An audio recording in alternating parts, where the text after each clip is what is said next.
cosmic tales unfold. Join Power Maximus, Lord Triage, and the Darth Legacy Jason M40 on a journey through heroic realms where legends are born and destinies entwine. Delve into the cosmic currents, unraveling the mysteries of superheroes, villains, and champions. Embrace the cosmic energy that binds us all, and let your journey begin. This is the Super Breakdown Podcast. Enter the cosmic saga.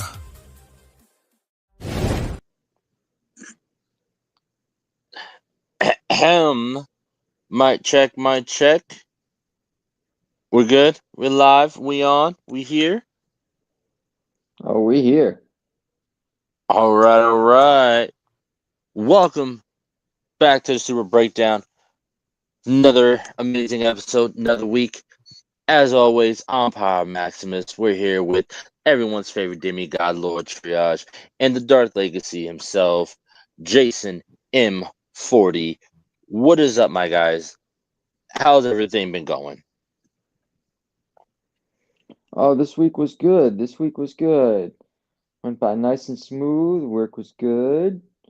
Except for the weather. Weather's crazy. Yeah, very back and forth. Very back and forth. For me, the week's been great.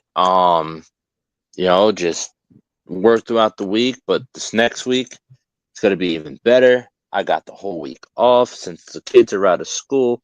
It's gonna be great. I'm gonna have a good time. I get to spend time with my baby girl. That's all that matters to me. Home with the fam, having a good time. What about you, Triage? How things been? I've been living my best life. As you fucking should. And again, happy Black History Month. We're back with another episode with an amazing black superhero. None other than Victor Stone, the Cyborg himself. So we're gonna be getting into it, breaking his character down from his origins to his powers, his abilities, some of the most interesting iterations of him, whether it be on paperback and in the comic books, whether it be animated or live action movies or animated movies, all the way around. We're gonna be diving in and picking this character apart a little bit. So Triage, why did you want to talk about specifically all out of all the black heroes that we got out there? Because there's a whole damn pantheon now of black heroes out there. Well, I know because last year we touched on a lot of them, but why specifically Victor? Victor was one of the first ones I saw as a kid. Oh, really? So there was before we had our animated Justice League and our Justice League extended animated universe, there was the Super Friends, and there was an episode from the early cartoon where you saw Victor Stone, Cyborg, and it explained his backstory, explained his character, and he wound up dealing with the Royal Flush Gang. And I remember seeing that cartoon and thinking, like, he's black. He looks like me. Like, that just always stuck with me. I always just thought that was really cool. Yeah, I would say my first introduction to Cyborg was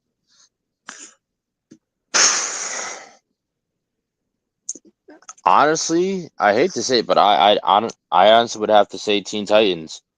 Good old classic. Which Teen Titans? No. My bad. My first, or it was either the animated, the good old animated early 2000s Teen Titans, or it was Smallville. It was one of those two. That was my first time being introduced to Cyborg. What about you, Jay? My first time, I believe, seeing Cyborg, I believe was on the older Teen Titans. Like early 2000s Teen Yes. Titans, or Okay. All right. Cool. So, all right, yeah, we're on the same page. What other Teen Titans triage did you think I was gonna say? You know which one I'm talking about. What? Ah.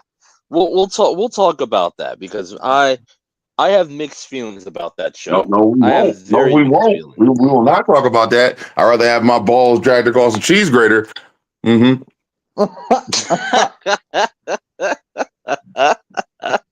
Absolutely not. We will not be talking about that. I thought that was the direction we were going. I was going to try to head it off at the pass because I knew there was about to be some wild shit about to come from that. I know my impulses. We're just No, going to skip past this and just let it be done. All right. I'm just saying. I mean, I can agree with that, you know. The only reason why it was even slightly redeemed is because it physically realized within the show that it is not as good as the original Teen Titans. They did the fact that they crack on themselves, make fun of themselves, and talk about how bad their show is compared to the original Teen Titans. It actually, it's like, all right, cool. So you know that you will never be. It's like you're not my dad. you know, you will never be. You will never be. So, but it's all the same voice actors too, for the most part. So, I'm not gonna lie. It also, if I've been smoking, it's actually pretty funny. Anyways, so but no, the original Teen Titans seems to be like for a lot of people their first introduction to Cyborg. And so for me, I had always thought that he was like a newer character to DC, but as I Oh, got older, I started finding out like no, oh no, no, he goes he from way back.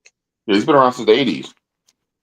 Yeah, yo, because and it's weird because I never realized because there's a very big difference in this, very big difference in this as opposed to this.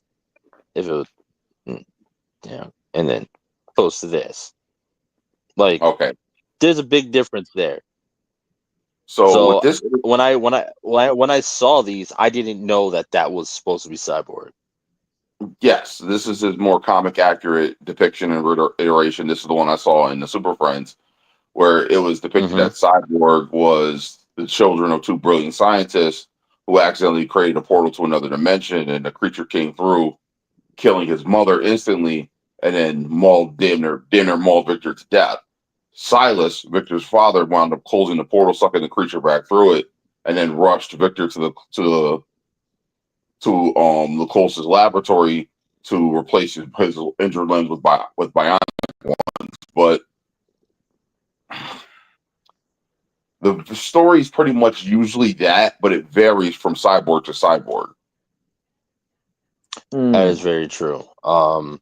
Like the overall gist of it is that there's an accident. He's pretty much mortally wounded, and his father or someone uses technology, some form of advanced technology, to bring him back to life. And now this is who he is. Majority of the time it's his father. Yes. And then I think only the one other. I think in Teen Titans, they never really said who, but I believe it was hinted at. With was it it's not Brother Blood, Teen was Titans. it? Yeah, From the early 2000s. I don't think they yeah, ever early truly 2000. said what happened, if memory serves me correctly. I took from his depiction and took from his character that he was a more modern version of the traditional version of Cyborg. From the way he carried himself to his interests and stuff he did, to the fact that he felt more machine than man at times. So it's like I took it as a more current rendition of the 80s character. Well, because there's that episode where they're fighting Brother Blood, and pretty much he takes him over. Remember, his blue turns red. Yeah. Yeah, I'm pretty sure that was Brother Blood, right? I don't remember. I can't remember being Brother Blood, but I do remember someone trying to replace the human parts of him, trying to make him completely cybernetic. And then he realized it was Yeah, the human parts that made him. That's still what made him special. yeah, and like yeah, he was going through a whole identity crisis during that episode, and so he ends up going back to the person that did the work on him, and he ended up. I remember there was one episode where he ended up getting like he ended up making himself look more human. He really got his cybernetics ended up getting like modified or covered up or something like that. But kind of find out like the person was bad, ended up like tricking him and using him to do shit that he wasn't supposed to. Pretty much was ended up controlling him. But that's always been a big thing with the character with Cyborg. His the identity crisis. That's always been a big part of his character from Well, as long as I could remember. well, that's always been an interesting thing to me too, especially with Victor being black, because within Black America, that's something that a lot of people have struggled with, whether it be the grade of their hair, their complexion. You know, you always get Mm, told that, you're quote unquote beautiful, but, if you don't conform, if you don't do this, if you don't do that, like, we still have this argument going, light skin, dark skin shit. And as you know, that goes back to the plantation. yeah, I mean, Like, we're just I don't getting really lost. fuck with Jay-Z, but you heard what he said. Still nigga. Very true. Very true. That's the, that's some of the realest shit I ever heard. Doesn't matter you're light skin, dark skin, medium, caramel, mocha, dark chocolate, light chocolate, brown sugar, caramel. It doesn't matter. Black is black is black is black. Hmm. And I mean, there's all right. So I feel like we're really gonna rock a lot on the early 2000s Teen Titans because I personally feel like they did an amazing job with fleshing out Cyborg's character throughout that show. Well, they did, because they showed a lot of growth with him. They showed that he was a potential leader. They showed that he was more than just a muscle or the tech guy. He was a very well-rounded character. And I think that's one of the few depictions where we've actually completely seen that from him. Agreed. Mm. Because No, if you look if, absolutely. if you looked at him in the Super Friends, he was more of a side character. If you looked at him in Smallville, they showed that he was capable and he was slowly becoming the cyborg that we might know someday. And then if you looked at the animated DCU after the New 52, where he was a product of Mother Box Tech, which I don't hate that, Mm-hmm. but I always thought that was so interesting that when they rewrote the character, they made it so he was actually rebuilt from Apocalypse Tech. Yeah, but so as I was saying before, I feel like that. So all right, so before the show started, Jay asked a question. He asked, is the Teen Titans where Victor started, or did he start in the Justice League and over time they pulled him there? So to answer your question, Jay, Yes. so he started out on the Teen Titans in the Gotcha. comic books. Correct me if I'm Correct. wrong, Triage. That's correct. And then, like as I was saying before, when they did their whole New 52 crisis, they rewrote his story, and that's where they added in that all right, yeah, there was a tragic accident that was caused by his father, and his father that pretty much that killed his mother, and then damn near mortally wounded Victor. So his father used mother box technology in order to rebuild him. Now they did it that way, and then had him as a founding member of the Justice League. Again, initially, I'm looking at it like, why? But then when you see the way like they have the New 52 story play out, at least especially within extended animated universe, it makes sense to have him as a founding member of Justice League, as well as using Mother Box tech, because that, their main villain throughout those movies was Darkseid and Apocalypse. Mm-hmm. So they ended up.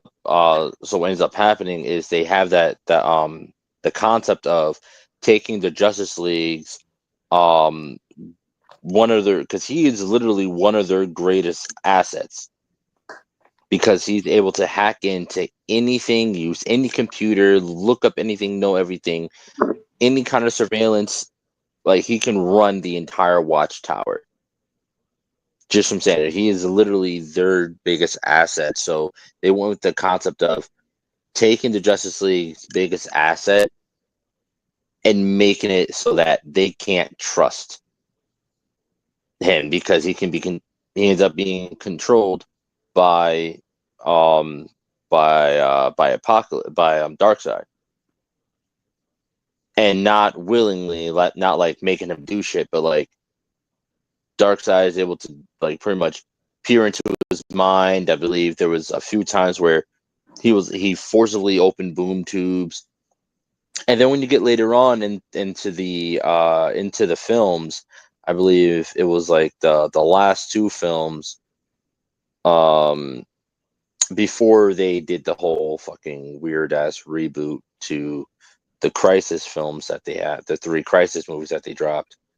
What was such a fucking listen, man, don't get me started on those. The Arrowverse did it way better. And that's saying a lot, because the budgets are completely different. Mm. A TV show was able to do what the Crisis event was like. Was all 5 shows, went across all 5 shows, right? Yes. Yeah. So television did the Crisis on Infinite Earths better in 5 episodes, and granted they are hour long, 5 hour long episodes, than an animated studio did in what I think each movie were like 2 hours, and there was 3 of them, 2, 4, 6, yeah, so 6 hours, and it told a better and the show told a better story. Like but yeah, so towards the end, I believe it was Justice League Dark, Apocalypse, I think. Or yeah, Justice League Dark, Apocalypse War, because it's all Justice League, and then there's Justice League Dark, which is when they introduced Constantine, and then there's Justice League Dark, Apocalypse War, and that's what kind of ends that initial New 52 run. By the end there, we see that Darkseid has taken Cyborg and has integrated him into Apocalypse, and forces him pretty much to run Apocalypse. Which is crazy. He's running an entire fucking planet, yeah, essentially. Like, Cyborg has they like there's when they decided to do the Mother Box storyline, they really buffed the shit out of the character. They did. I would have to agree with that. But Would you say that, Triage? Yeah, I'd say that. Yeah, because just like the amount of things that he's able to do now, one, be able to make portals to pretty much wherever, anywhere he wanted to across the fucking known universe. But that makes sense because, like I said, he's made from a mother box. So like the mother box tech, that's what it did. It created boom tube. So it's like him being able to create boom tube. That's not completely out of that Not at all. wheelhouse. You have to remember this. Look at it this way. If Cyborg was created with Apocalypse and tech, correct? Mm-hmm. Now they have never said how advanced apocalyptic tech is as far as the other 23 known galaxies. The most advanced Mm-hmm. civilization in the 23 known galaxies was the Kryptonians. Yep. Mm. Or So it's like, and the Kryptonians and Daxamites. so you have to look at it from this perspective. It's like Cyborg already was a living supercomputer. So Mm-hmm. he's a living supercomputer made from the ultimate computer. Yeah, so he Yeah. becomes the ultimate quantum computer. It'd be like if they made if they mixed it, they made him from parts of Skynet. Like, you know what I mean? Yeah, yeah, and but I like that for the character though. You know, I like that for the character. Um, it gives the character more purpose, like you said. You know, when you first see him, he's a side character.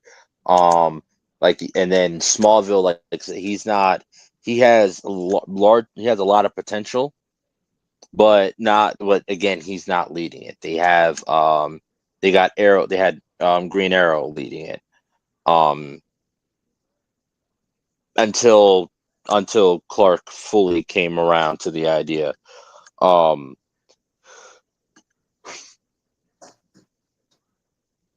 but like, sorry, I had a yawn there. Excuse me. Uh, but no, I love this for the character. It gives him more powers, more abilities, and makes him a stronger resource for the team to rely on. Because we've seen characters in the DC universe, a part of the Justice League, whose powers are just especially if you watch Justice League Unlimited, where all the heroes are hanging out in the fucking Watchtower, and you're looking like, how did this character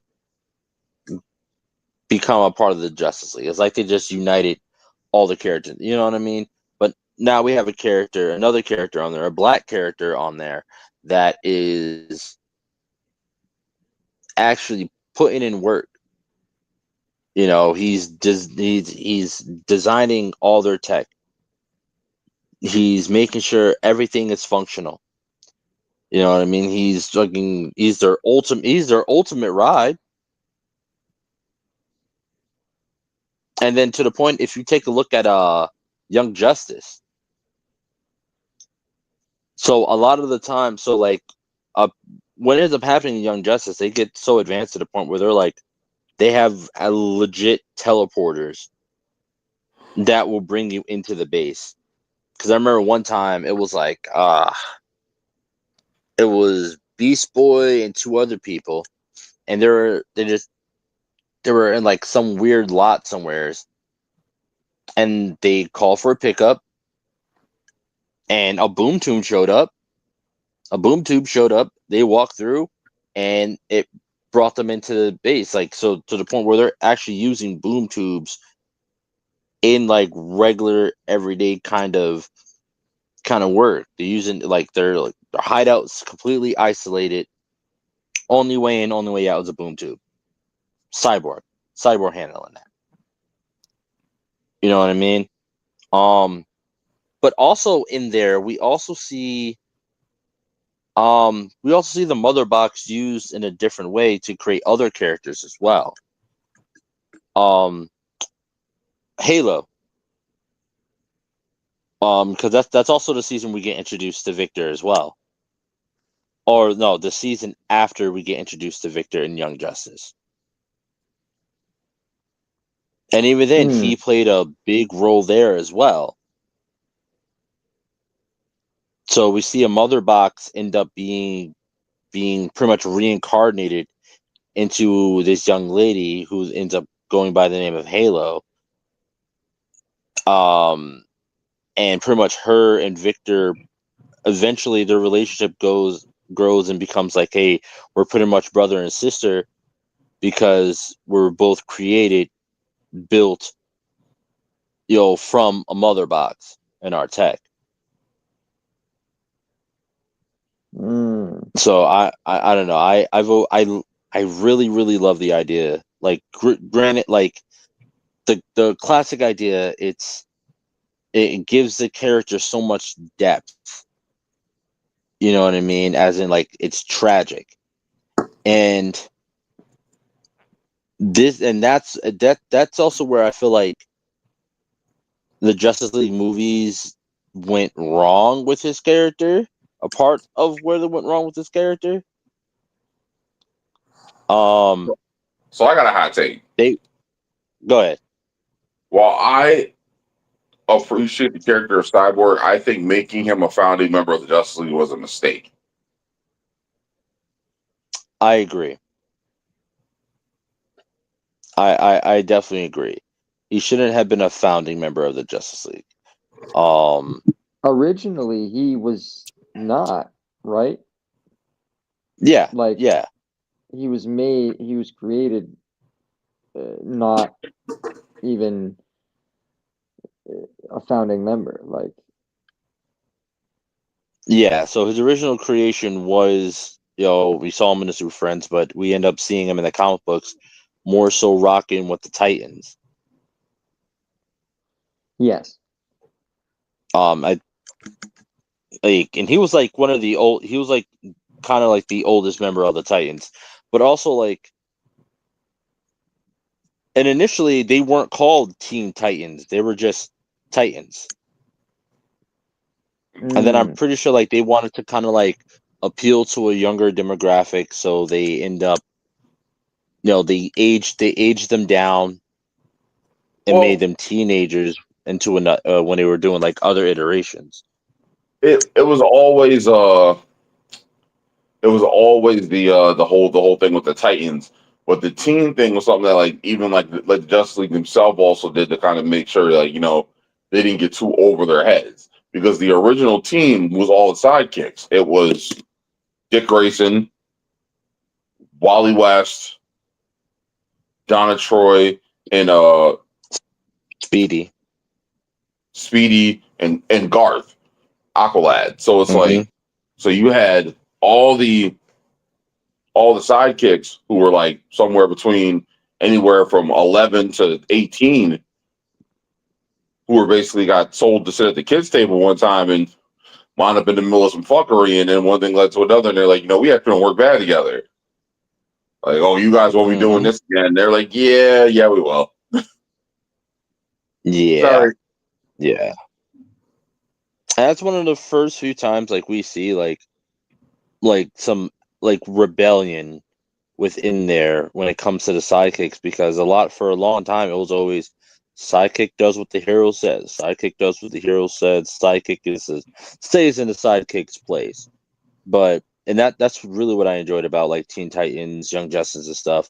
It's the younger kids, the sidekick saying, whoa, whoa, whoa, whoa, why do you get to be the hero here?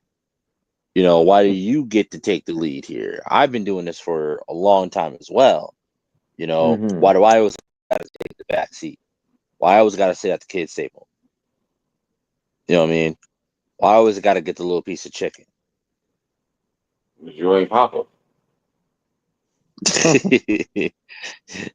So I definitely, that's definitely something I really enjoyed about when it came to Teen Titans, Young Justice, and stuff like that.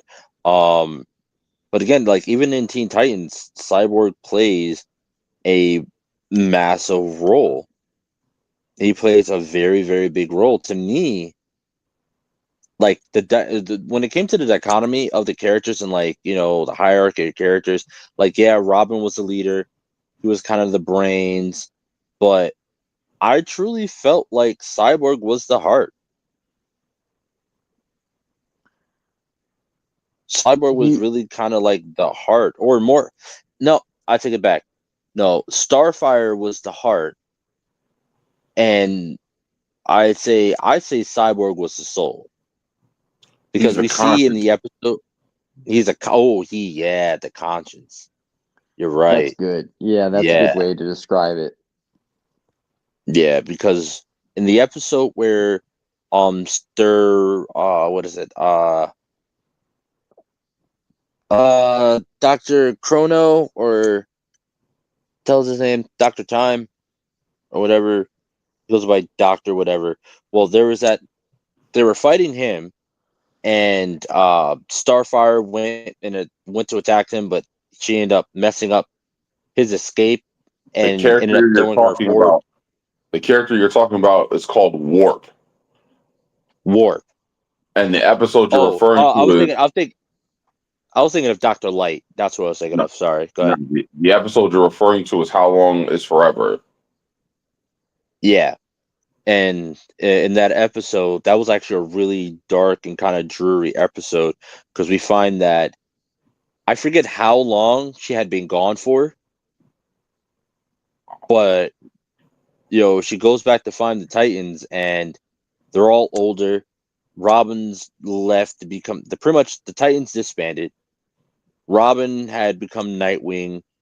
Beast Boy had gotten fat and went back to the circus.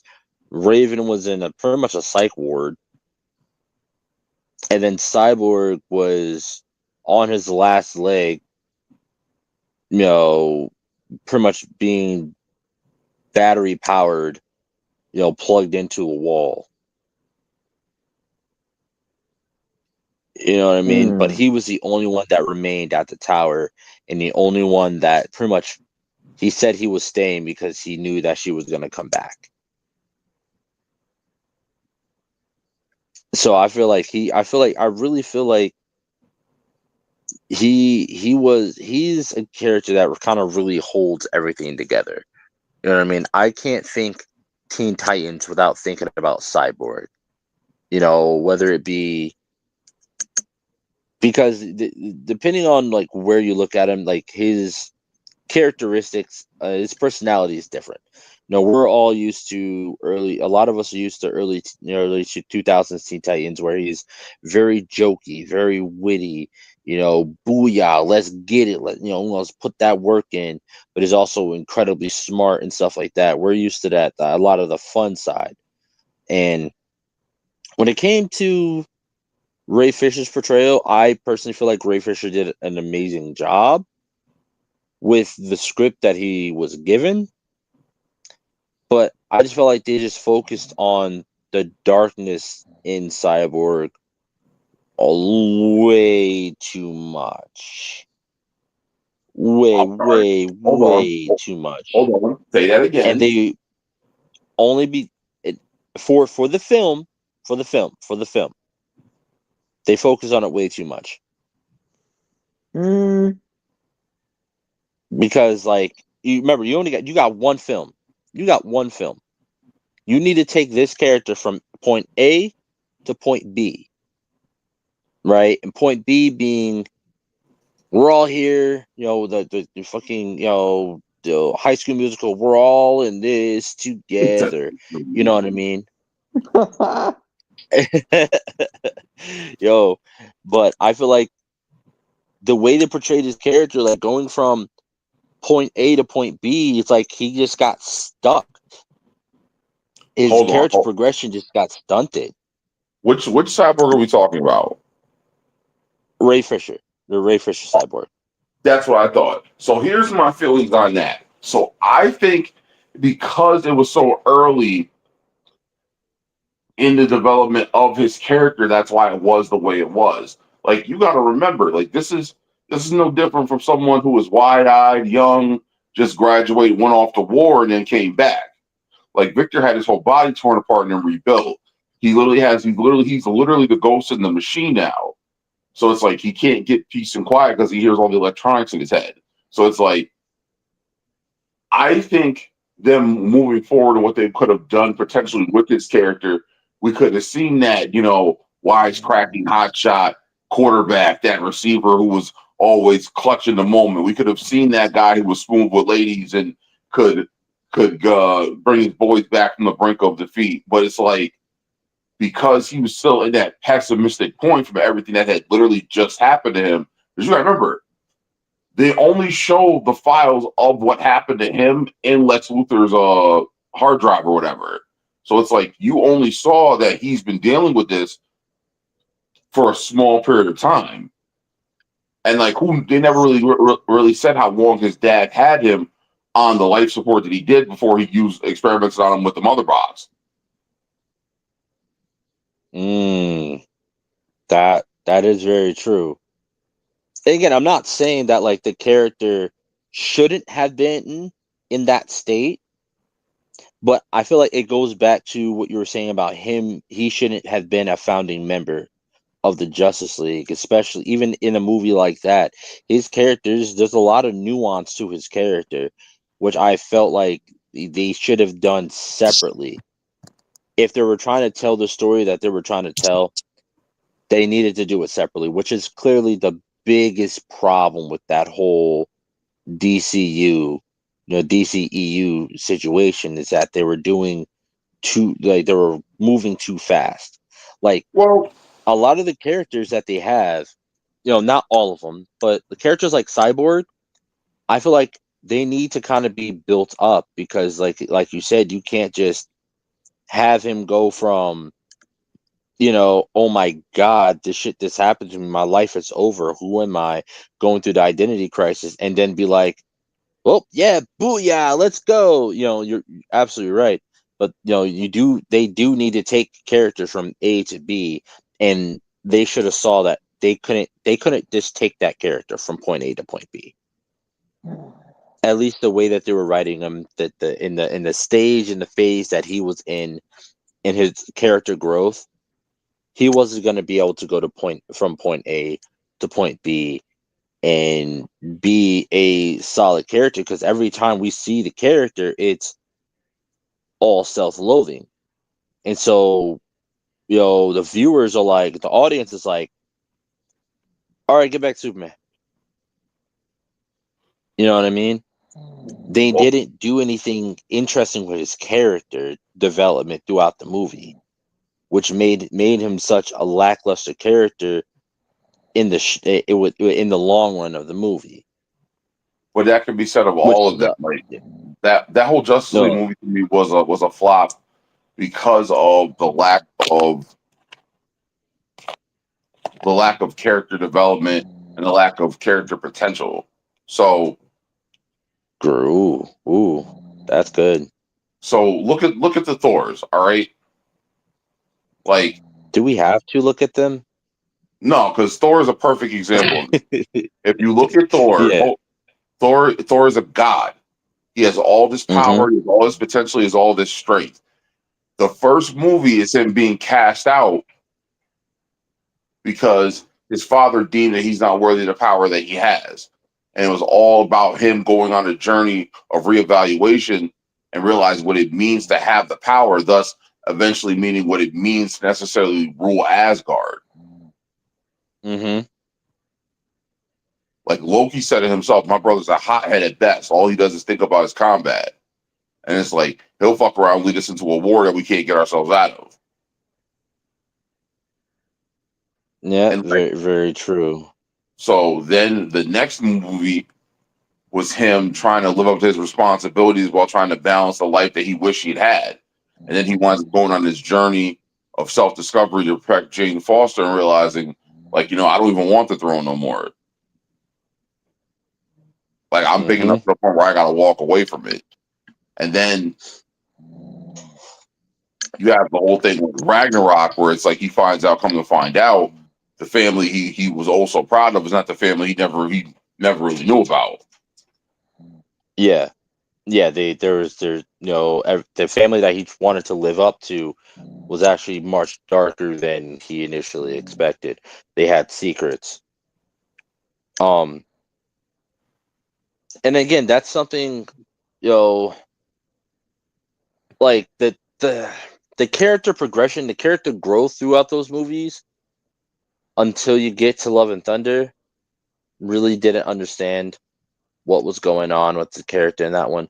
But that's the same level of character growth that a character like Cyborg needs. He needs that time. But You this know is what I but this mean? is the point. This is the point I was trying to make, because it's like with that, they weren't necessarily doing it wrong, because like showing the Justice League first, that wasn't a bad idea, but it was like, I don't think there was any way for them to truly do that with Cyborg and make it work. For example, you look at Barry Allen and Barry Allen's issues and everything. If you've watched the Flash show, Barry he hides behind a smile. Barry's a ball of rage. Yeah. Yep. He's not Savitar and shit. Yeah. he's not as bad as fucking like Batman or like the Punisher, but he has his emotional issues. And it's like how the whole thing with him dealing with Thawne, him dealing with Zoom, him dealing with Savitar, him dealing with the Thinker, and then not to mention all the other people in between, like that allowed him to flush out his character, him evolve and change. Like Cyborg doesn't have a rogues gallery. Mm-hmm.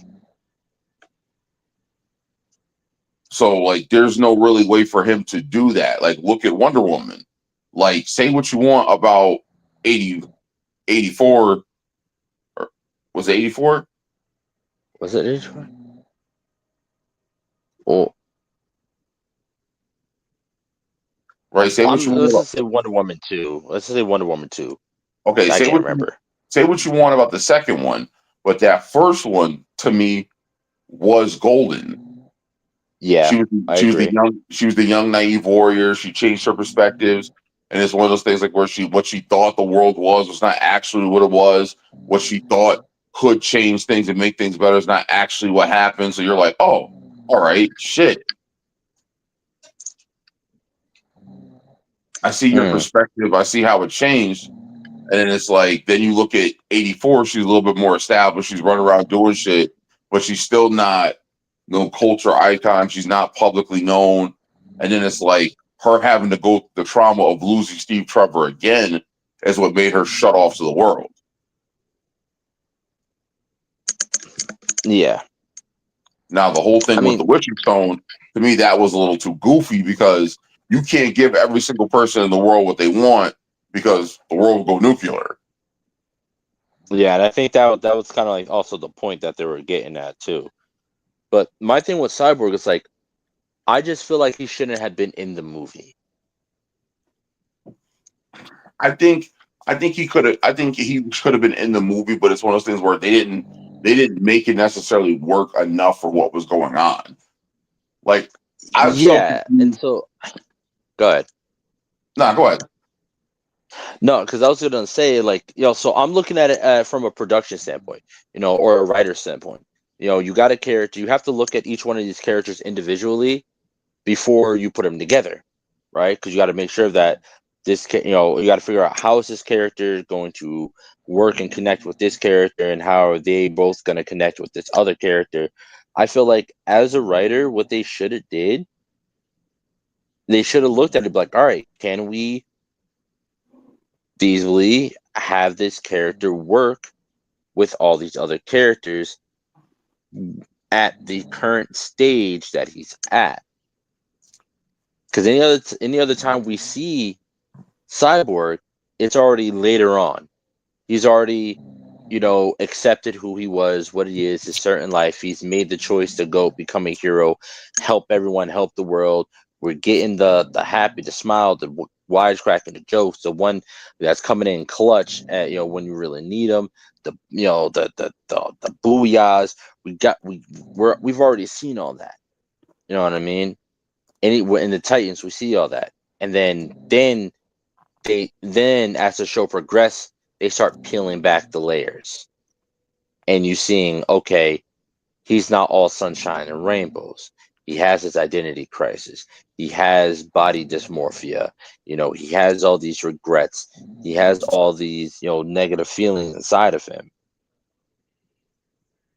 Yeah. Okay, I see where you're going now, but yeah, I think that also goes back to the point I was trying to make with the antagonist, because it's like, Cyborg himself doesn't necessarily have a rogues gallery. I think the big issue is because shit. If you look at the Justice League movie first, it was too much like the Avengers. yes.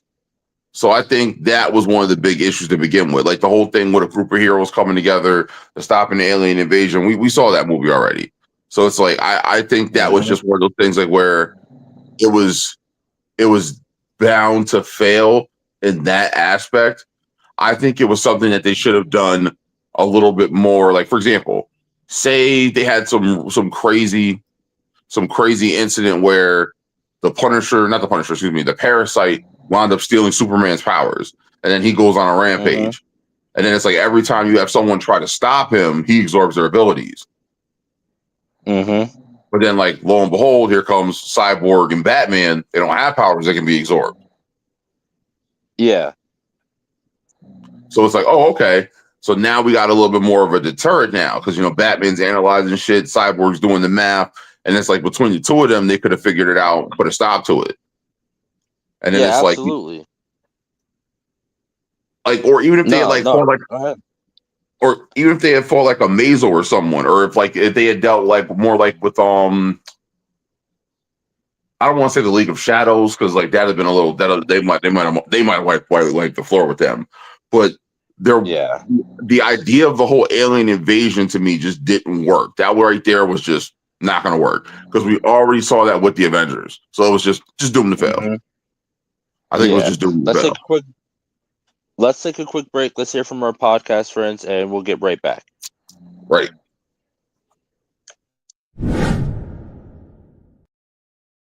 Going on, everybody? Lloyd Jones with Midnight Comics here, and we'd like to introduce you guys to our show, The Indie Breakdown, a show where we break down your favorite indie comic book characters' power, stats, and abilities, and get them ready for an eventual indie versus matchup. All Indie Breakdown episodes go live first on Spotify and on Patreon, with them eventually showing up on YouTube. So if you guys want to check out The Indie Breakdown and learn more from your favorite indie comic book creators, now's the time to do so. We hope you guys decide to tune in, and remember, until next time, midnight is coming.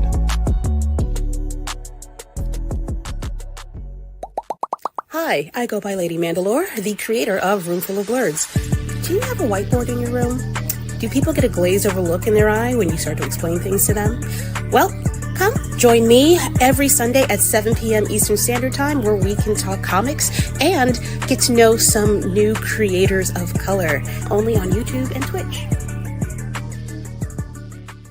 What's going on, everybody? It's me, Calvin, from the Icarus Podcast, and I just want to say that we got new episodes coming next Saturday and every Saturday after that. So all I would have to say from here is keep enjoying the show. You can check us out, www.icarusmetrocomics.com. Check us out on YouTube, TikTok, Facebook, and more. See y'all next time.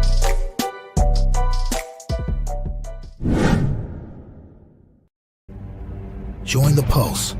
We're excited to announce the launch of Heartline Comics' newest line, the Barcode Collection. Our fresh drop just hit the internet and is turning heads. Imagine this: you're rocking our merch, and friends can scan the barcodes to instantly connect with the Heartline Comics website. It's a game changer. Stay ahead of the curve and never miss a beat. Subscribe to our website for exclusive alerts on the latest merch drops and the newest comics hitting the shelves. Be part of the Heartline community and show off your style with pride. Trust us. You don't want to miss this.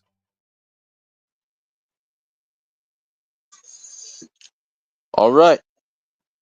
And we're back. Mic check. Can you hear me, Triage? Yeah, just like that. All right. Just want to make sure I'm still connected here. All right. So Darth Legacy had to drop out. He had to go handle some things. We'll see him next episode.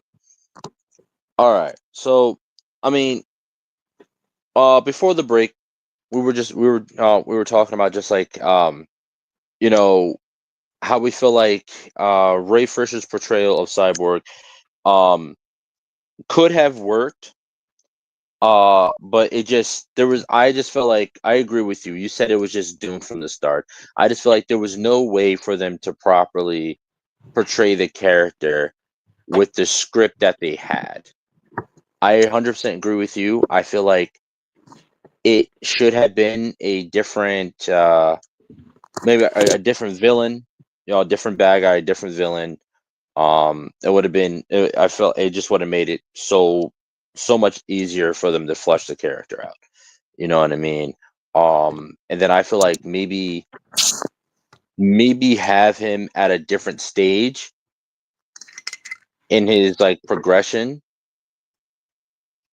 or maybe like not so soon after the accident, or whatever, or you know what I'm saying, right? Yeah.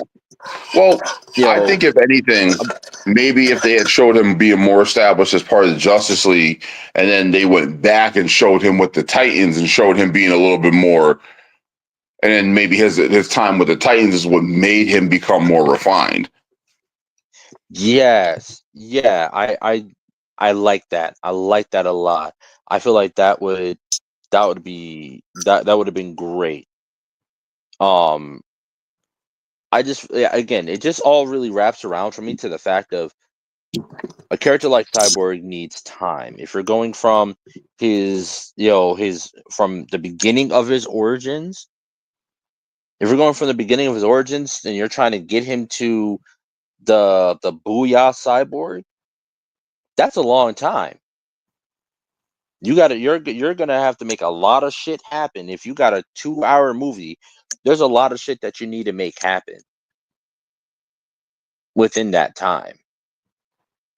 You know what I mean? In order to get a cyborg that's like, let's go get this shit.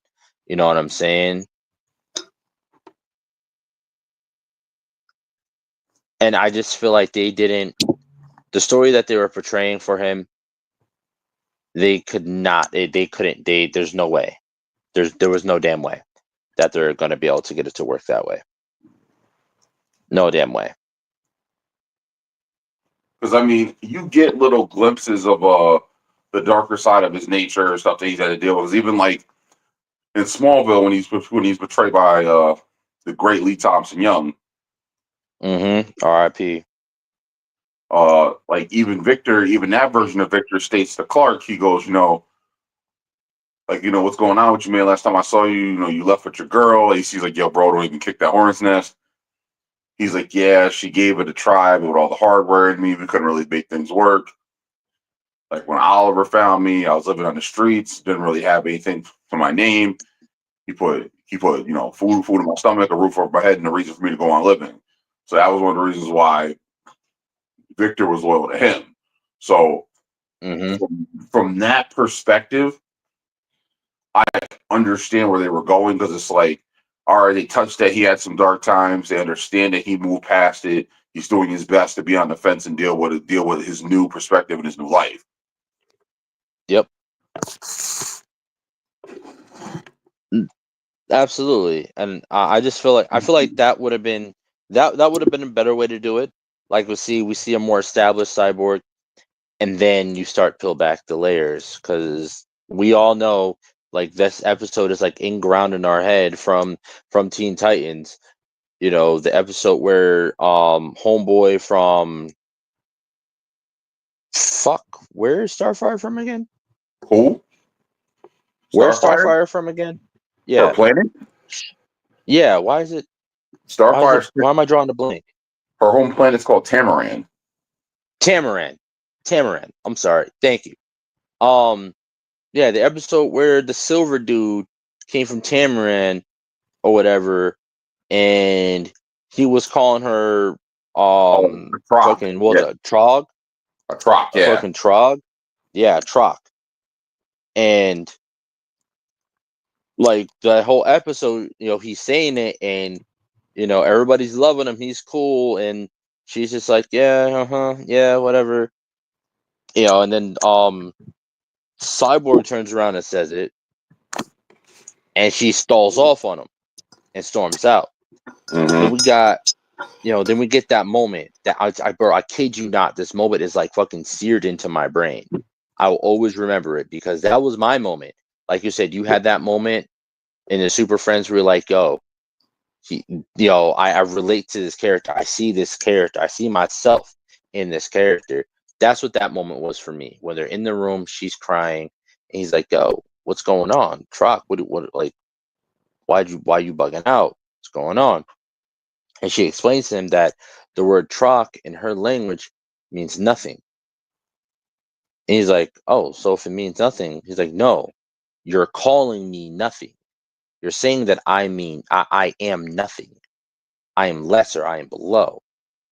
And there's that whole thing, that whole moment, and we knew what the fuck he was talking about when he said, trust me, I know how it feels to be judged based off the way you look. Yeah. And there's a pause. And then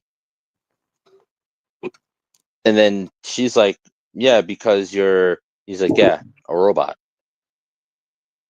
They knew what they were doing there. They knew what they were doing there. They definitely knew what they were They doing knew there. exactly what they were doing there. And first off, shout out to the writers for doing that. Shout out to them for doing that. They knew what the fuck they were doing.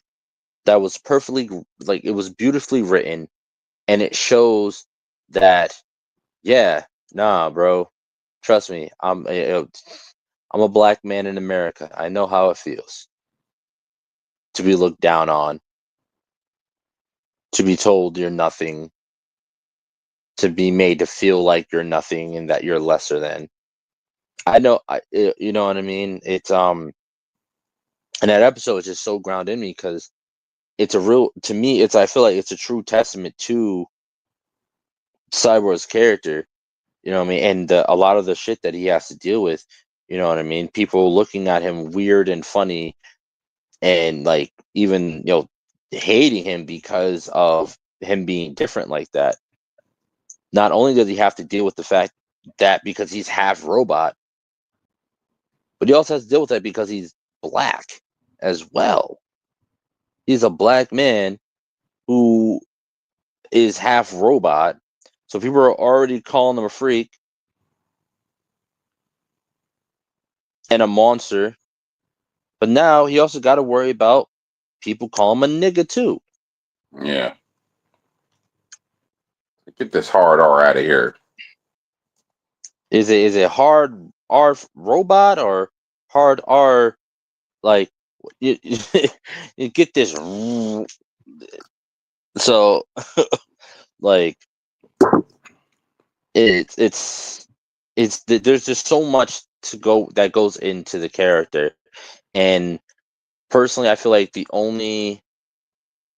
Young Justice would have been able to do the same thing that Titans did when it came to Victor, because they were getting there before they were unjustly canceled. From what I understand is that there is no guarantee that Young Justice is done and over with. There is no guarantee. There is always perspective that they could come back and finish the show strongly. From what I've been told, understand. Now, I don't think it would have worked so much with Cyborg because let me not say that. I think it would have worked. I think they could have done it, but I don't think it would have had as much gravity now. No, absolutely no. I agree with you. No, it wouldn't have hit as hard as it hit back then. And the reason why that is because, in my opinion, and once again, I speak only for myself. I don't speak for anyone else. In my opinion, I do think everyone is a little racist. And I don't mean that everyone's a bit. I mean that everyone is brought up with negative stereotypes. Everyone's brought up with negative opinions. Everyone has negative views. It's like there is no person who is 100% positive about every little thing. And it's like, no, yeah, like I hate everyone equally. So like I hate everyone equally. Yeah. I think with what they've done as far as the Young Justice world and showed how, if anything, they showed how progressive it is. Yeah, heavy on that. Status to identity. So I think if anything, they've shown that world's very progressive. So it's like they haven't really shown so much to the point where, this person faces a level of discrimination or judgment. At least not that I've seen from the material, and I've watched the entire show 3 times. I feel like there is when it comes to being alien, because you gotta remember Bug. They're like, when it comes to Bug, he's wearing a glamour the whole time. A lot of times when he's at school. Oh yes. You know what I mean? Yeah. So they're not. So when it comes to alien wise, there's definitely been a lot of, especially with the whole Martian episode. The whole little Martian arc that they had there, with Miss Martian.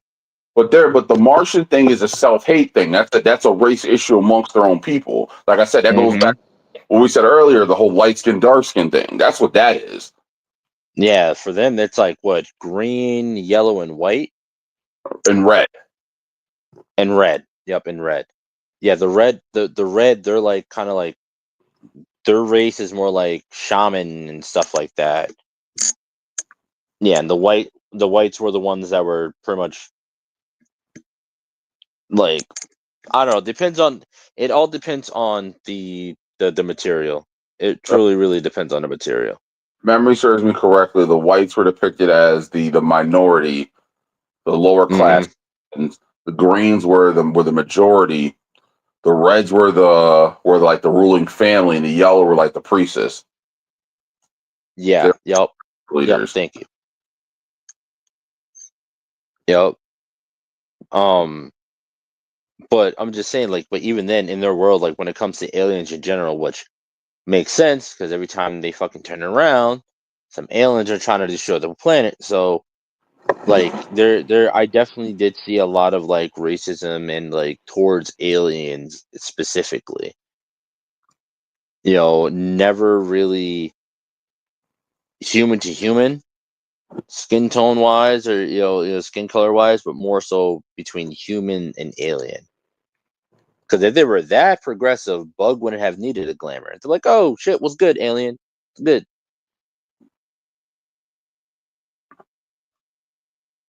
You know, so I don't know. I feel like I 100% agree with you.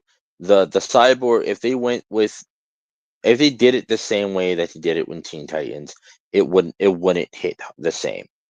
Because back then the the social issues back then are not the social issues of now.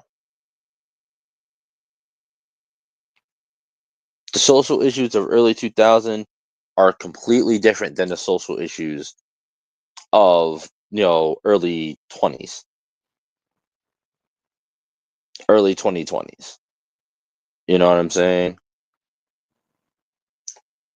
So it wouldn't hit the same. My problem is when it comes to doing live action is just at least having those aspects of the character. You know what I mean? Being able to portray the fact that this character is a very, very damaged character. He's very damaged. He is very broken, and he is on a lifelong journey of healing.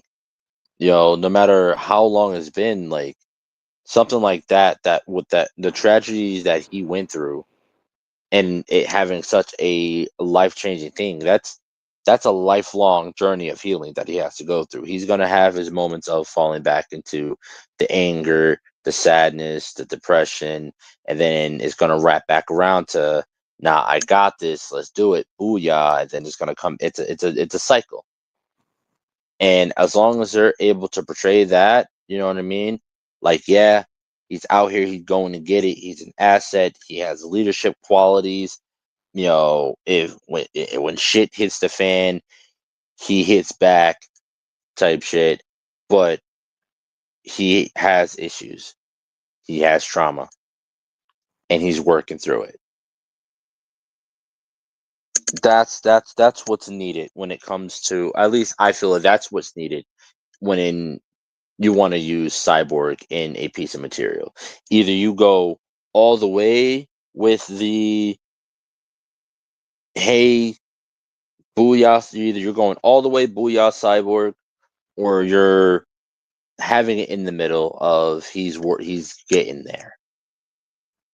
The way they did it in the movies, trying to go from beginning to end in only a certain amount of time, X amount of time. This is why everyone said that there needed to be other movies. You know what I mean? There needed to be other movies. But I feel like I liked your idea of having it be Batman that makes first contact with him. Yes. And maybe have it be a Batman movie. It should have been a Batman movie, and we end up finding out that, oh, all right, so Batman needs help, and the help he needs is Victor Stone's help. Victor's hesitant, whatever. He talks Victor into helping him, and then that's where we get that introduction to Victor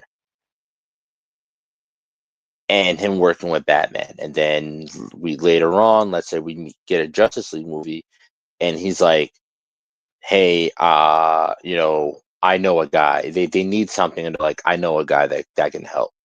Lo and behold, that guy is Victor, and that's what he comes on, and yeah, make it so that he's. They could have did it that way, so that he's a founding member of the Justice League, so that he's already kind of worked through that. They didn't need to show all that again. They didn't need to show all that backstory and stuff. We know his backstory. We got his backstory from the Batman movie that he was in. So, all right, let's move forward. Now he's running on all cylinders. Now you can really focus on the story that you want to tell. Instead of being for now, and that's what upsets me, because you have all these fucking characters. When they did that movie, by the time Justice League came out, nobody else had a movie besides Batman and Superman and Wonder Woman. No, the Wonder Woman movie came out after. Correct. Yeah, the Wonder Woman movie came out. No. I think. Yeah, because it was Aquaman then Wonder Woman. Yeah, but yeah, and both of those came out after.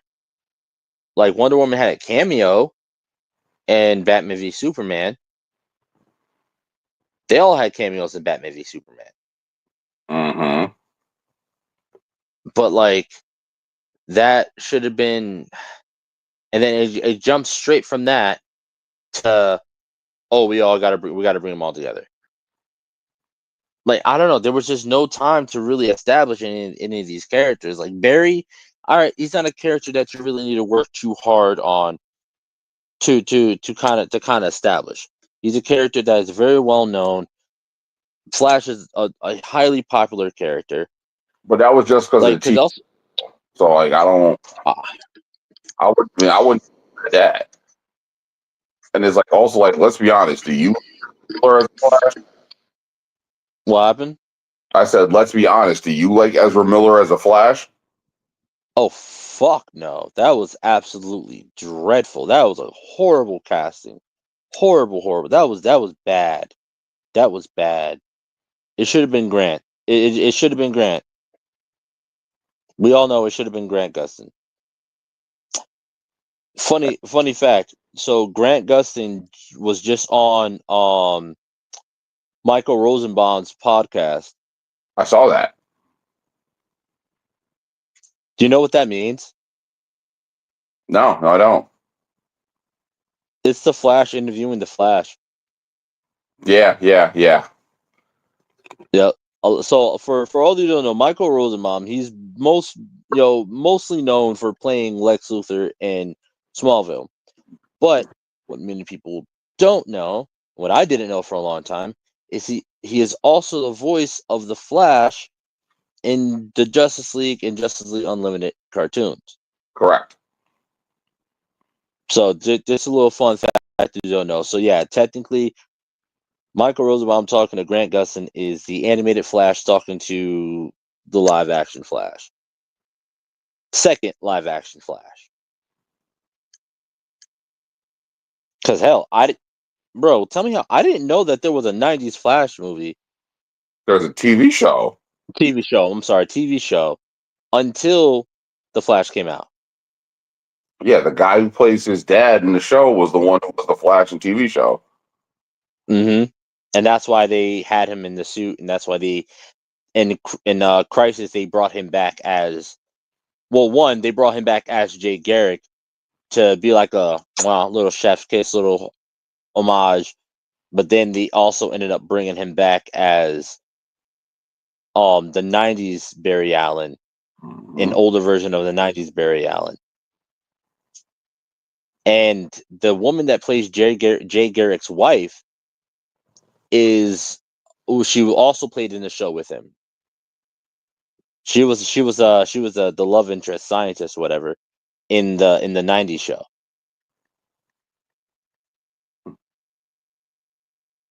Yep. That I was not aware. Yeah, I thought that was pretty cool. Because because in the show there's a big moment, like when she Because when Jay and her first get introduced, they're like, "Huh, you look familiar. Have we met before?" And she's like, maybe She's like, maybe somewhere in the past, or somewhere along that line. They make nod to it in the show. But even I would even say I wouldn't even say that even with the show and its popularity for the Flash, like people still knew the Flash more than they knew Cyborg.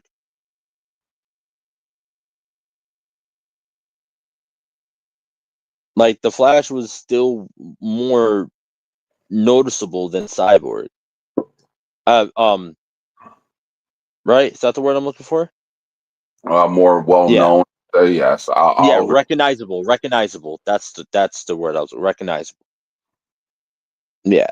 So I just feel like even when it comes to Cyborg, not a lot of people are interested in Cyborg. At least the true Cyborg. They like Booyah Cyborg.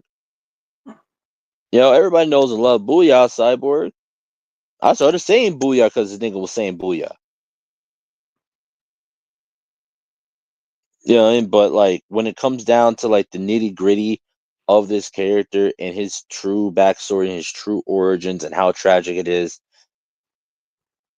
he needs his own space to grow first. Cause that's like putting a bunch of motherfuckers with PTSD that just like that. That's like putting a bunch of motherfuckers with that have a whole bunch of fucking mental issues, like recent traumas and shit, putting them all together and say work together.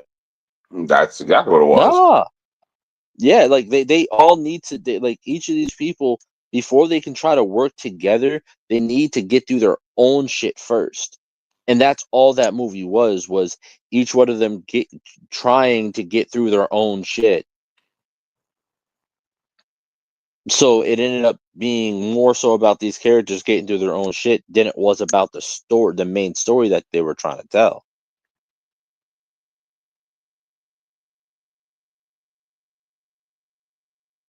You know what I mean? Because they're trying to combat the Avengers movie, trying to tell the same story as the Avengers movie, but this is what the Avengers movie did. All the characters that we saw already worked their own shit out for the most part. Nah, not really. I mean, if Like any, they had their issues, but no, go ahead, go ahead, go ahead. if anything, in my opinion, the movies were about them facing adversity because of their standpoints and opinions. Like the whole thing with Tony Stark. Tony Stark didn't want to give up the Iron Man suit because he knew what happened the last time he built a weapon of mass destruction and put it in Uncle Sam's hands. So he knew it was a matter of time for that same thing to happen with the Iron Man suit. So almost to the point where he's willing to kill himself using it to protect the free world. And then you saw This him is true. Then you saw him dealing with the whole PTSD thing as a result of his actions. But that was just because they didn't want to make him an alcoholic because of the whole demon in a bottle storyline, Yeah, yeah. which Because was weird. he was abusive. He was abusive to Pepper in that, wasn't he? And the demon in the bottle storyline, I've never actually read it. You gotta remember, I'm not an Iron Man fan. I just know of it. Yeah. So, I never fully read it either. I just know that it's a really dark fucking storyline. or like look at the Captain America thing. Steve Rogers just wanted to fight the good fight, be the best version of himself he could. That's what happened when he took the super soldier serum. He winds up becoming one of the greatest, if not the greatest soldier in history. For him to go into the ice, making the ultimate sacrifice for him to wake up and see the modern day world and realize that the compromises he made in hindsight might not have been worth it. And then we all thought Hydra was gone. No, cut off one head, Mm-hmm. two more. And then Yeah. by the time the whole thing Hydra's taken care of, once the government starts getting involved, like he said, like yeah, this is about people with agendas and agendas change. He's like, yeah, what if there's something that happens someplace where we shouldn't go? What if there's someplace we need to go and they say no? And it's like, and then literally the next day, Mm-hmm. a lot of that is consequences and actions. Like we talk all the time about Star Wars, right? Mm-hmm. And you say Star Wars fans are super toxic. Now, I want to add. Mm-hmm. Now, with the three that we don't talk about, you know the three I mean. Yes. In my opinion, the thing that would have saved those movies is if Rey had sided with Kylo Ren.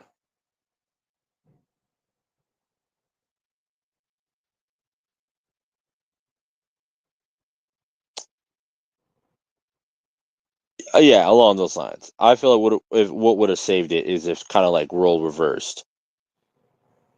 Like she sided with Kylo Ren, but she ended up being worse than Kylo Ren, and being pretty much she was a better Sith than he was, and then he ends up becoming a good guy while she becomes the Palpatine. No, I say He they becomes both. Skywalker while she becomes Palpatine. I both just be evil. It should have been Supreme Leader Snoke with Empress Palpatine.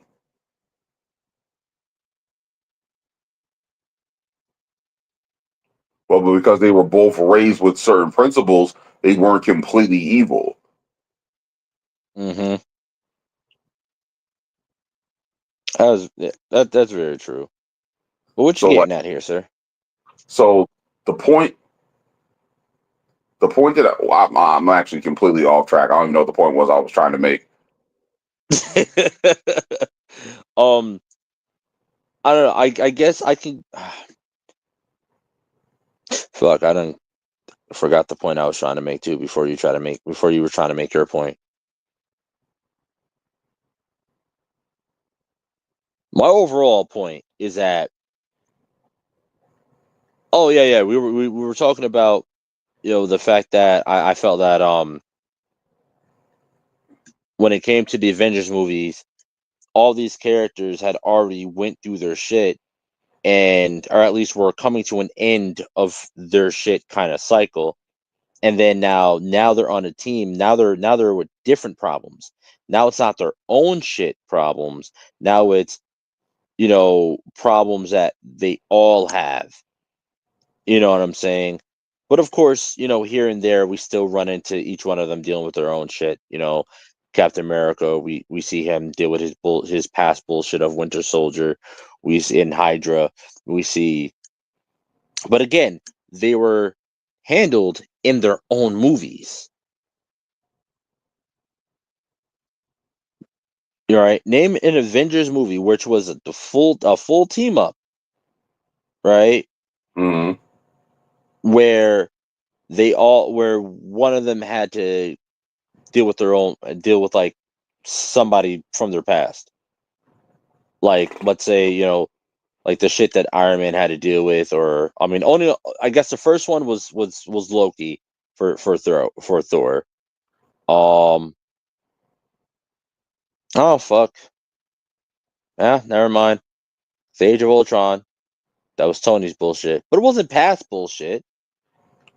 Yeah, and then we'll look at it this way: Civil War, the result is basically an Avengers movie that's not an Avengers movie, and that's because of the shit that happens during fucking Age of Ultron.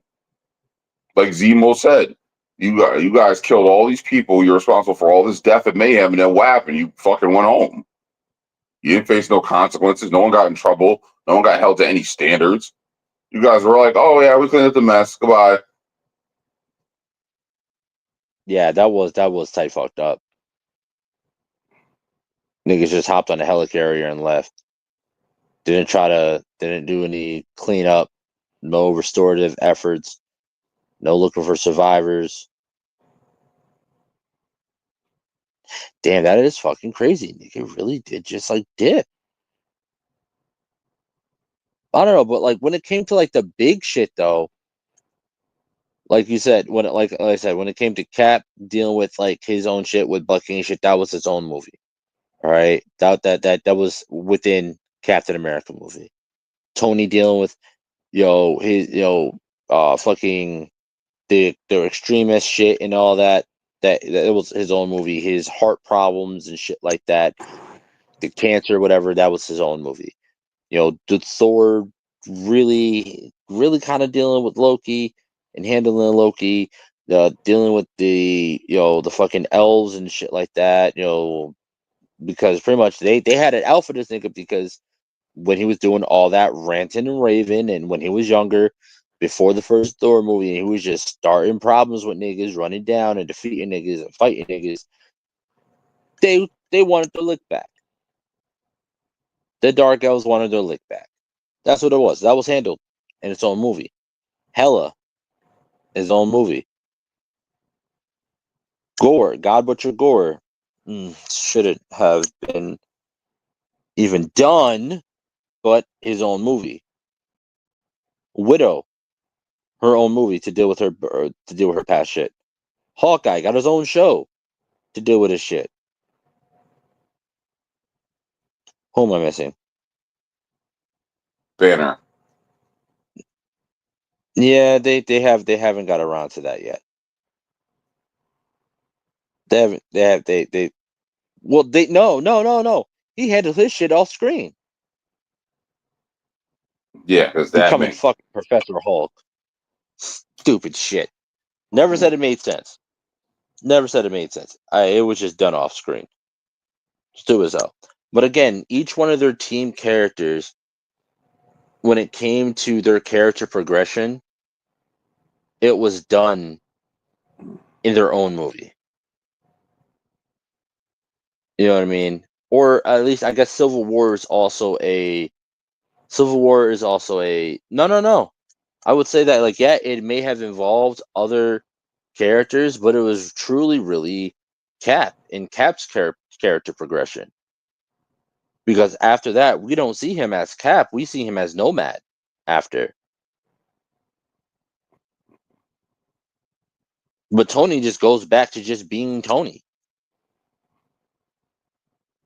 No, I wouldn't say that. No, I wouldn't say that at all. Because if that was the case, he'd never settled down with Pepper and had his daughter.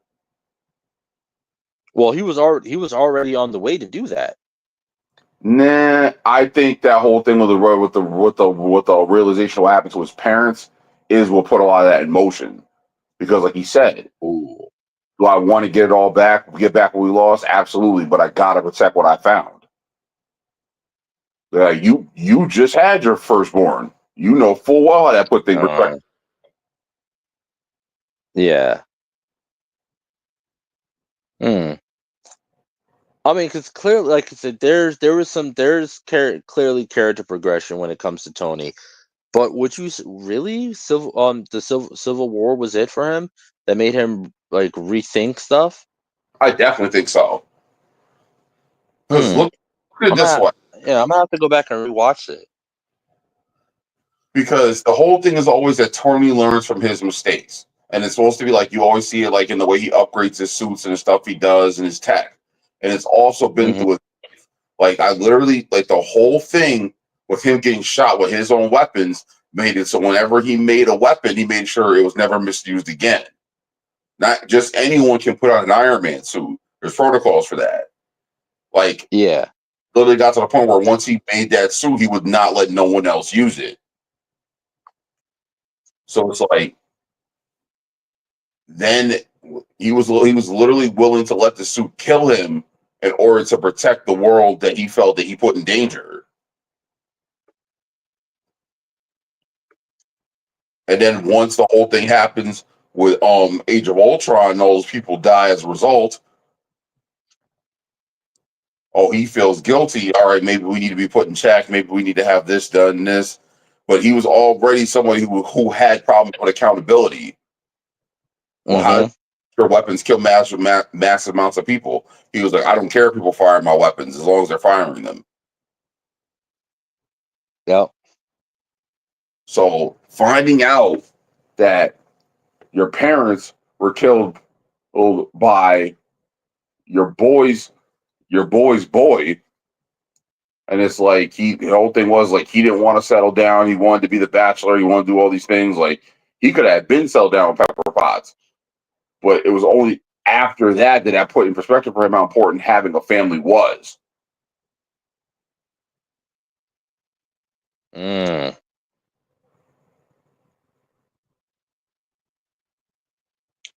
Yeah, because he never really knew how they died. It was always a car accident. He was always told it was a car accident.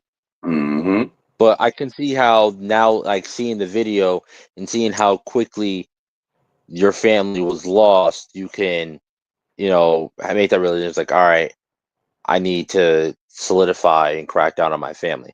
All right, I can see that. I can see that. I mean, so fine. I'll say that was a character growth for both of them, right?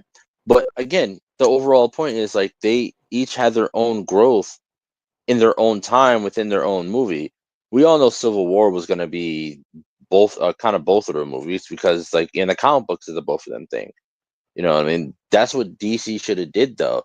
Should have had these characters handle their shit in their own movies and then come together, do a movie about some shit where they got to work together and maybe have some like residual lasting shit from them dealing with their from that shit in their own movie, some residual shit. But the movie needs to be about the story that you're trying to tell. Like the main objective for this movie. When it came to Snyder, to not even just not even just a Snyder cut, with that Justice League movie in concept in general, they focus so much time on dealing with each character's individual kind of, mental breakdowns or each character's issues, and only spent what, maybe like, let's see, the fucking the what was it, Josh Whedon? He's the one that picked up for Snyder after Yes. when Snyder left. Yeah. If we look at Josh Whedon's version, that shit's only what, like 2.5 hours. Something like I that. think I think it's like a 2.5 hour movie.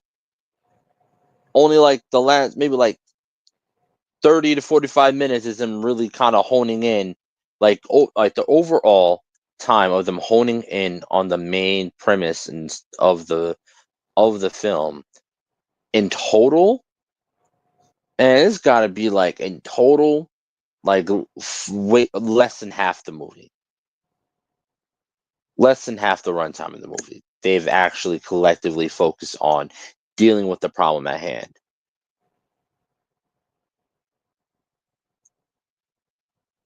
And I can't even speak for the Snyder Cut because that shit was 5 hours.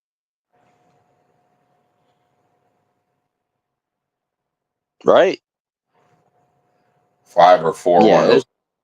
it was 4 or 5 hours. So I fell asleep through that shit quite a few times. Don't get me wrong, it was good. It was good. I definitely enjoyed it more than Whedon's cut. But still, so I just feel like, especially with DC characters have a lot of backstory. They have a lot of backstory. While on the other hand, Marvel characters, they have a lot of lore. You know what I mean? Like DC characters, there's always a lot that goes in to them becoming who they are. Their origins are always very like it's never clean cut. There's always some shit, a lot of shit that goes on for them to become who they are. Like look at Batman. Oh, his parents were shot and killed in an alley, and now he wants justice and vengeance. But the actuality of what happened, his parents were set up to be murdered and killed and this and that. There was a lot more that went into that. His origins. That's the reason. But all right, boom, from his origins, all right, his parents shot and killed, blah blah. He trains with the League of Assassins, this is that, blah blah blah. There's a lot to his origins. Cyborg. There's a lot to his origins because there's a lot of emotions and feelings and thoughts and shit that go in to building the character that we end up seeing in the end. Not really much with Marvel. With Marvel, you got is more like lore. You know what I mean? It's like, all right, oh, remember he fought this person, they fought that one, they had this battle, they had that battle. Am I making sense? Yeah. Yeah, that's just that's my big thing. Ray Fisher's Cyborg needed more time to cook. The character needed more time to cook.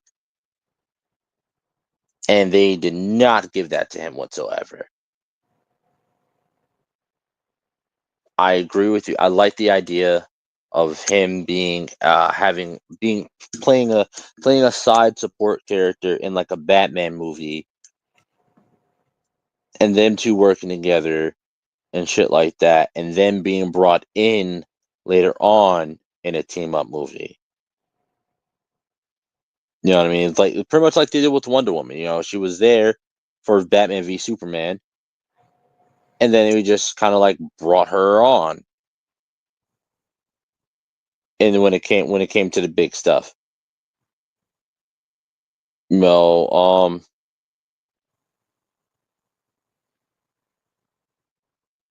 didn't really have like you find out about Aquaman and shit in the Aquaman movie, which comes out after. You know what I mean? He's just there. No. There was no. That was at the start of the Justice League movie where he goes to Antarctica, or no, it was like Alaska or whatever, to recruit him. But yeah, there's just I don't know. He just needed more time to cook. Because that character is a lot to that character, and they didn't do him justice at all. And then everybody want to get mad at Ray Fisher for some shit. Did you want to Yeah. touch on that? Well, I think it's one of those things like where the issue is because the actor can only do so much with what they're given. Mm-hmm. And for like sometimes the director sees their project as them drawing a bow tie with an arrow. Now, some directors don't like improvisation. Some people don't like you deviating away from the script. I mean, some of the greatest moments in cinema history were improvised. Yeah. You know what I mean? Like I'm Mm-hmm. walking there. Funny how? Funny Yep. like what you fucking so funny about me? Like, you know what I mean? So Mm-hmm. Oh, I don't feel so good, Mr. Stark. yeah. Yeah. Robert was like, yeah, that made me cry. But and me and there's but you can tell when the actor just ain't doing good. You can tell when it's not a good actor, but you can also tell when it's not a good script. You know what I mean? You can always tell when it comes to the actor, the character, the actual acting, the character is just not going to be believable, right? The character was very believable. Ray played the fuck out of the character. We believed it. We saw it. You know what I'm saying? But the story that they gave him, the character that they gave him, he played the shit out the character that they gave him. You know, it's kind of my problem with Brie Larson. I feel like she's just a bad actor in general. I just feel like she's a bad actor in general. Oh, my balls itch. I was gonna say something that would have been real fucked up.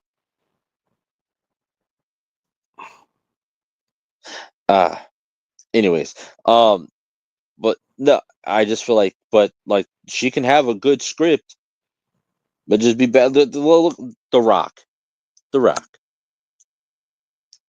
The Rock. You know, there's just certain characters that just weren't believable. Such as Listen, I really want him to sponsor us, so I'm not going into that.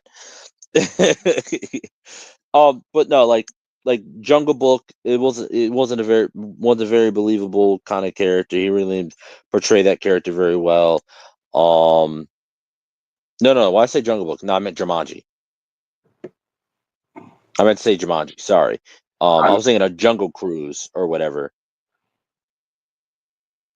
Hell, but here's the opposite of that. Here's like Black Adam.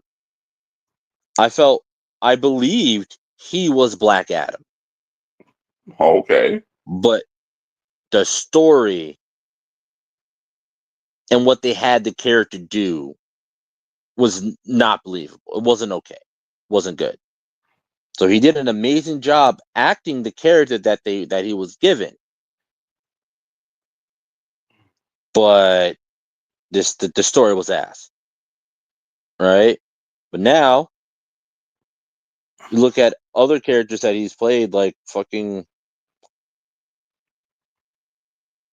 hell, I can't even really say like The Rundown, because The Rundown and Walking Tall are great fucking movies, are good movies, and he did an amazing job acting.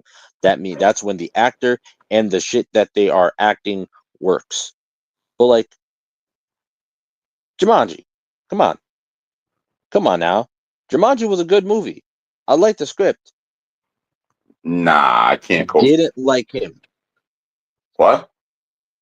I just didn't like him in that movie. Nah, I can't co-sign Jumanji because if you heard Robin Williams talk where he was like, you think mosquitoes, monkeys, and lions are bad? I've seen shit you've only seen in your nightmares.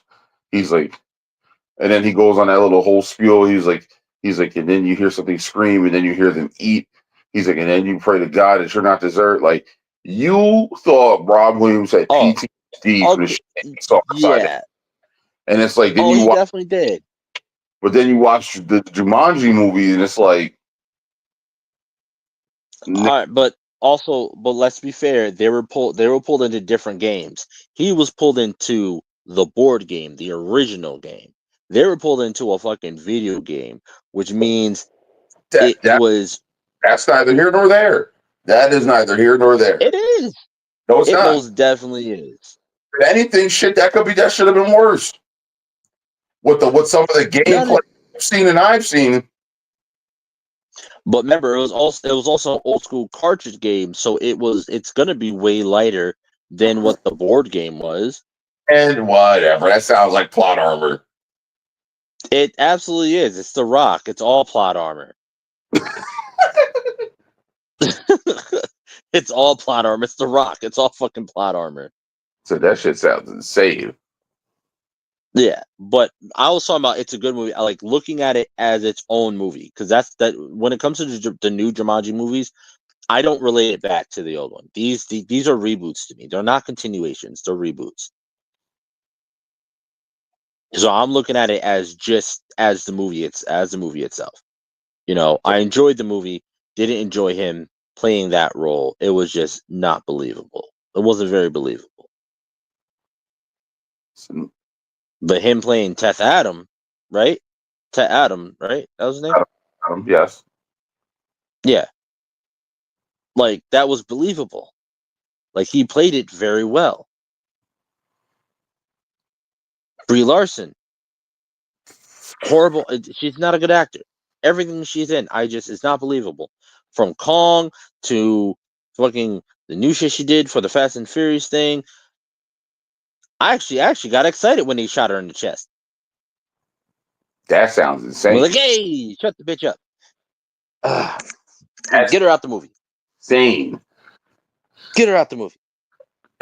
I'm sorry, I just don't like. I feel like she is a very shite actor. I have not enjoyed any of her portrayals in any movie that she's ever done.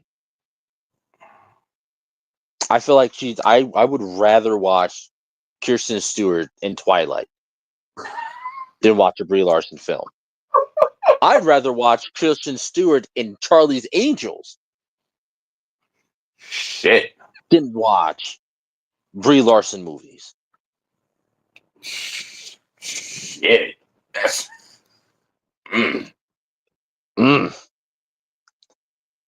There's bad actors and then there's bad scripts.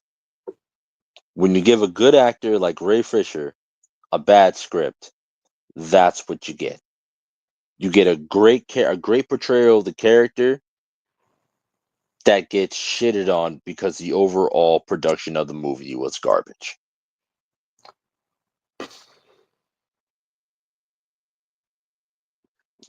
You know what I mean? And then a lot of times you end up with a lot of backlash towards the actor, and they get told, "Oh, they're hard to work with, hard to work with." I'm pretty sure he was trying to tell Josh, "Hey, this shit's stupid, cuz we got to do something else." Well, Because so the entire team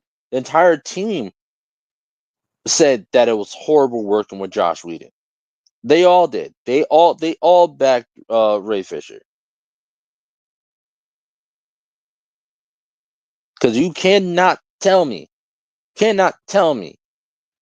with names like Ben Affleck, Gal Gadot, Jason Momoa, guess Ezra Miller at the time. I guess he was kind of popping at the time. You cannot tell me like you got big A-name actors like this, and they're all saying the same shit. This guy sucked. None of them enjoyed doing the movie. None of them. I'm pretty sure it was because the shit with Ray was because, oh, hey, listen, man, this doesn't make sense. I don't like doing this. And he knew that the movie was going to go downhill. I haven't seen him in another movie since.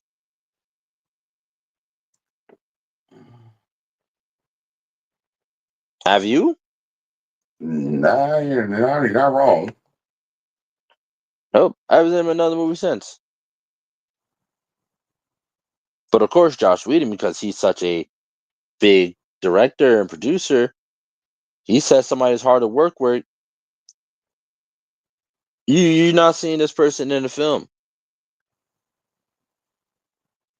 You know what I'm saying? Yeah. That man was completely blackballed, and we watched it happen in real time. Hey, it ain't the first time, won't be the last. Absolutely not. Look at Jonathan Majors, Johnny Depp. Johnny Depp. That Johnny Depp was the biggest representation of that shit.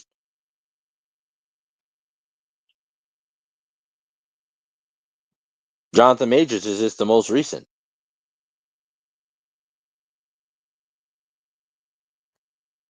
Well, the only other film he was in after that was Creed. No, that was before that. No. Yeah. Creed was before that. Yeah, he hasn't been in another thing after that since then.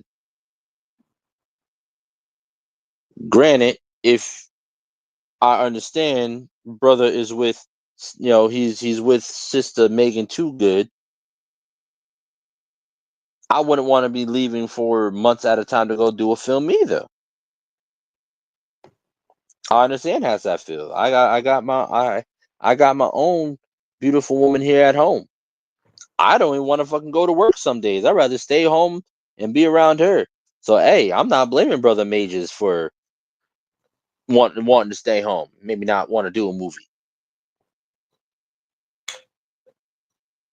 But I don't know. That whole shit with Ray Fisher, it was bullshit. It pissed me off. And it really seriously like Warner Brothers is just really fucked up. Just like on so many different fronts. They're just very fucked up company to work with and work for. And even down to the video games. Did you hear about Multiverses getting shut down? Nope. Yeah, apparently Multiverses is being shut down because the person in charge didn't do what they were supposed to do and handle it properly. That's a whole ass Warner Brothers game. All those Warner Brothers IPs and licenses and shit like that. Like them handling, like they just don't have good people to handle shit in that company, which is why You don't see any Mortal Kombat characters in multiverses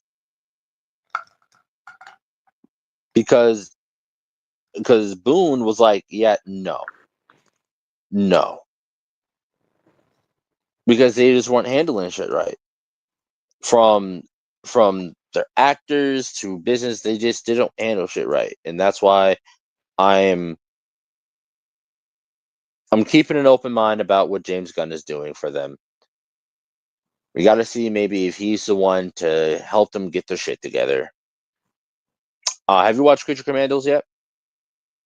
What? Creature Commandos? No, I ain't got no interest in looking at that. It's not bad. It was actually a fun little watch. It was a fun little watch. It wasn't bad. Well, It was a nice little watch.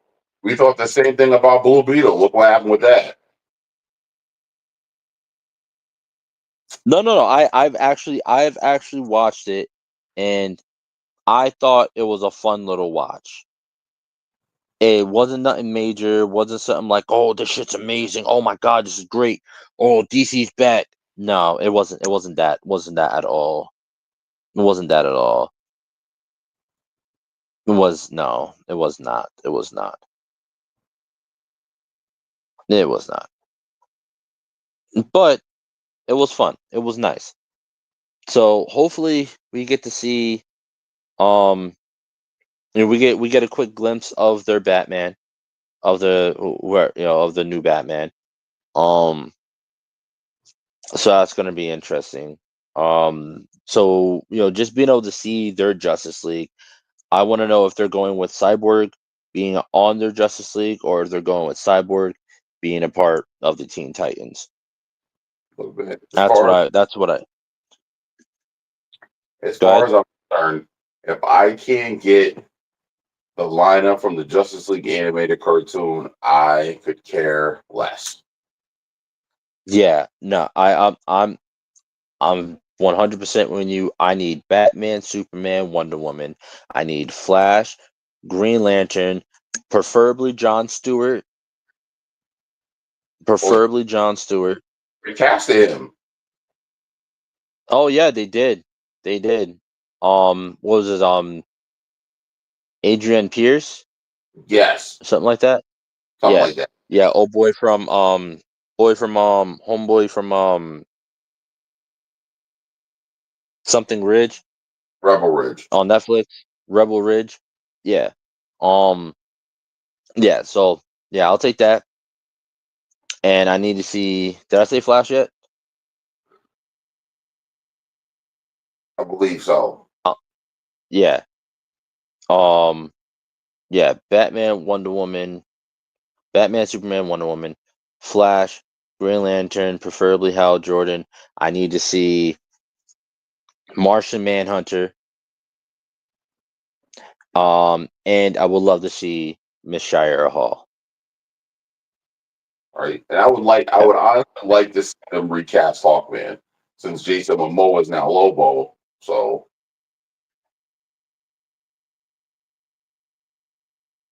I would not be against, Really? yes. I would not be against them adding Aquaman. Because I'm not a Shazam fan. Mm-hmm. And it's like there's only a few other characters in my mind who should be top tier Justice League members. Like I'd like to see them bring Green Arrow in, but with the comparisons, the Batman, other shit, it's like I don't know. They needed to diversify Oliver a lot from Bruce Wayne in order to make that work. Yeah. Because even then, he wasn't like, he was Justice League Unlimited. But even then, they still had an established Green Arrow in that universe who was one that was similar to Batman, because the Green Arrow is very similar to Batman. But I think that's one of the reasons why the Arrow show worked the way it did. It's because we might have saw references or offshoots of Batman villains. You never actually saw Batman himself in his costume and his gear fighting crime. So it's like, I think that's one of the reasons why it worked.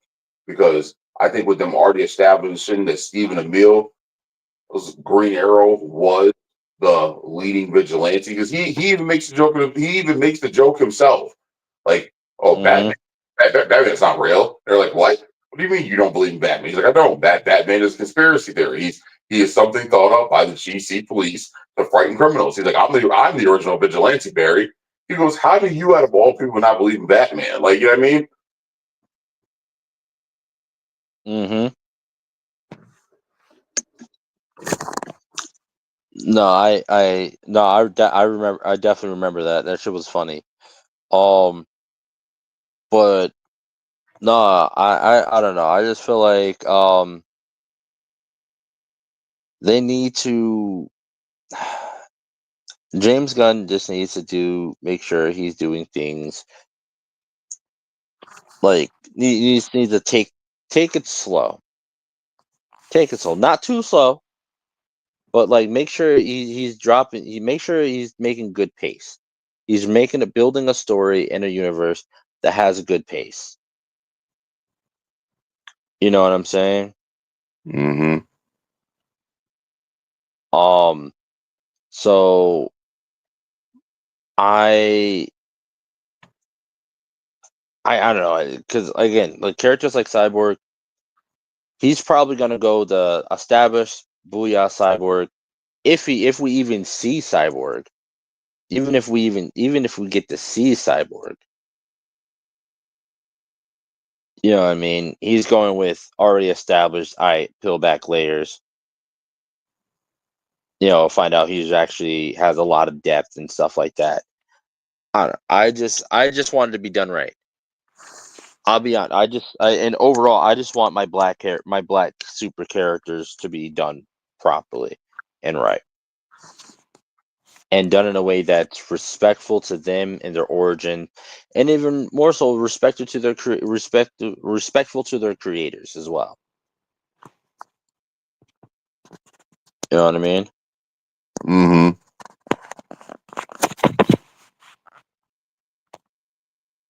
Um, that's my biggest thing. What would your final remarks be?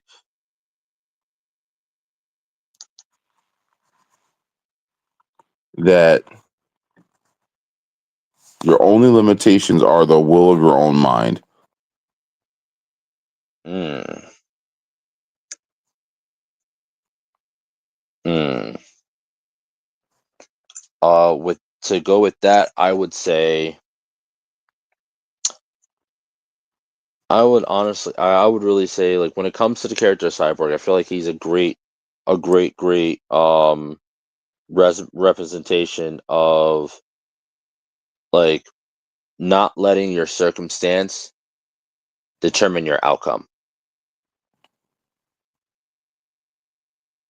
You know what I mean? Whether you're looking at just, the original storyline of, him just getting all these, bionics put on him to keep him alive after a tragic accident, or whether it be being given the gift slash curse of being part mother box, part artificial intelligence.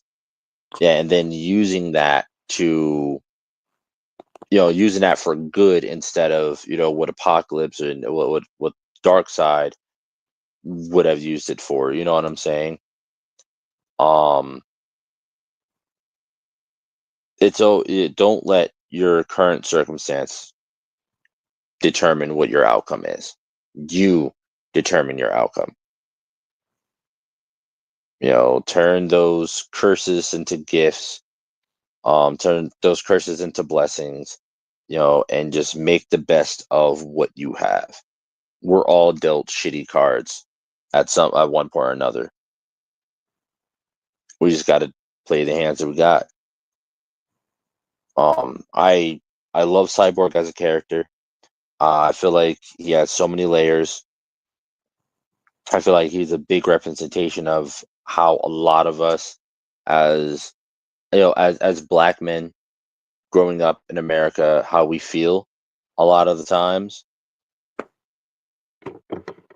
And then also when it comes to identity crisis, whether for a lot of people like me, I'm lighter skinned, we have that identity crisis. We grow up, I've grown up with people saying light, bright, stuff like this, all these other derogatory terms for a black man who's, lighter skin.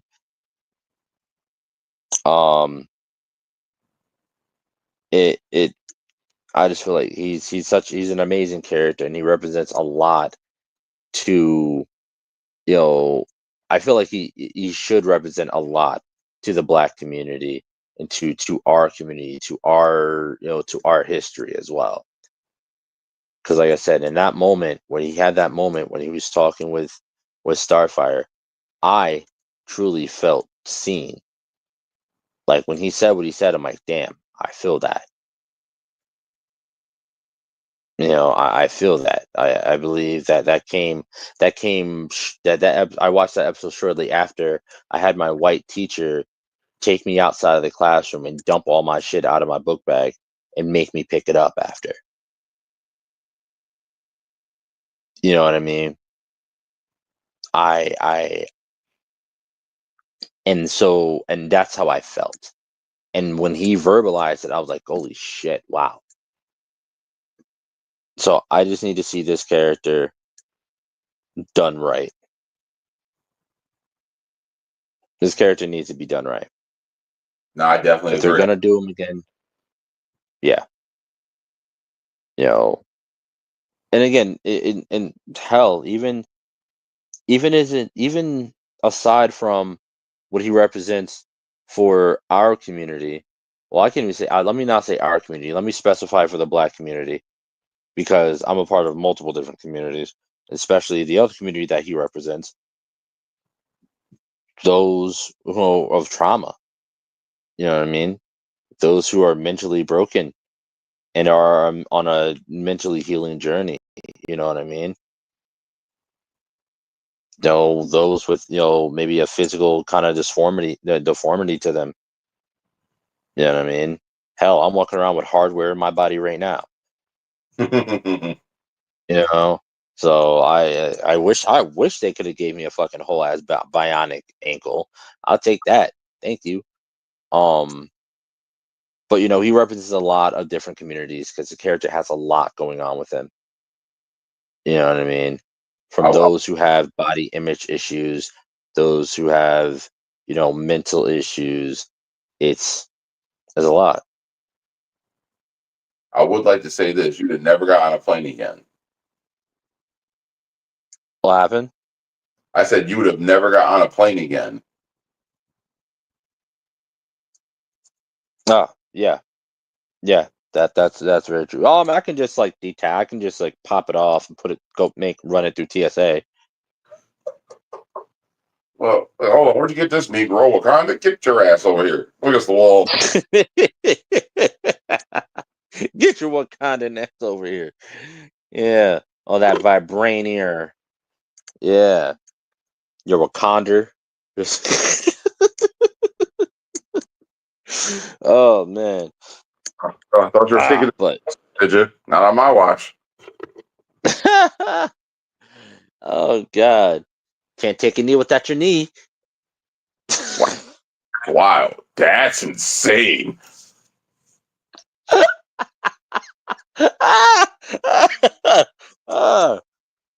Give me that. Wow, even man, the ankles, the feet. Damn.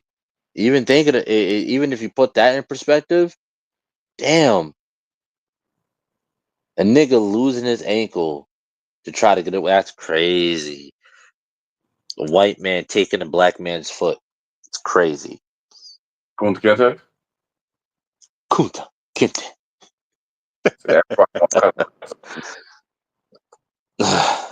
King Kunta. Yeah. Black man taking no losses. Oh yeah. Oh man. Now this has been a great episode. So we've done last week Sam Wilson, Captain America, Victor Stone, and let's see, next week we're going over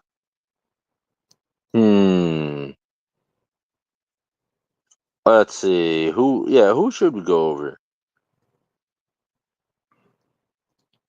Let's see. So I Next think week. we talked about it briefly. John Stewart.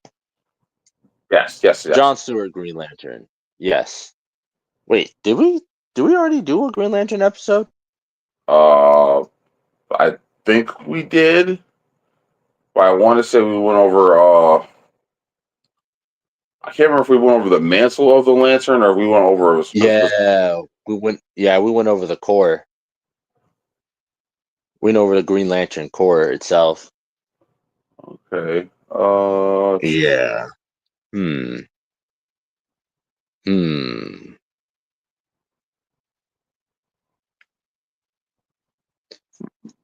I don't know. How about Bishop? 'Cause like I said, Bishop. Did we go over Bishop already too? Not that I remember.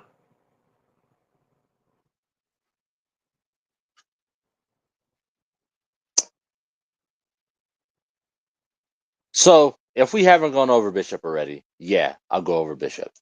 Yeah, I'm definitely down to go over Bishop. And I'm gonna say this. I'm gonna say this now before the show. I still am definitely 100% down for Method Man playing Bishop.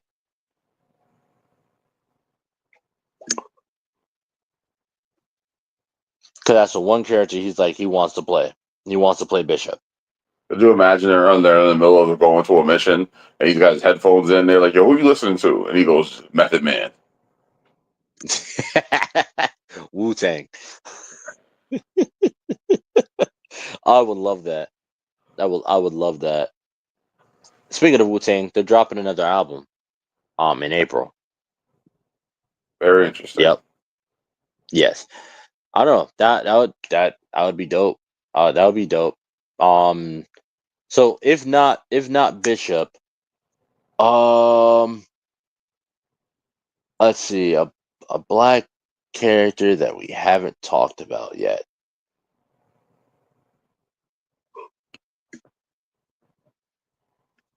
Hmm. We'll get back to y'all. We'll get back to y'all. But as of right now, I like the idea of Bishop. If we haven't already done a Bishop episode, we'll definitely talk about Bishop. Because I know we've done Spawn. You just did Piccolo.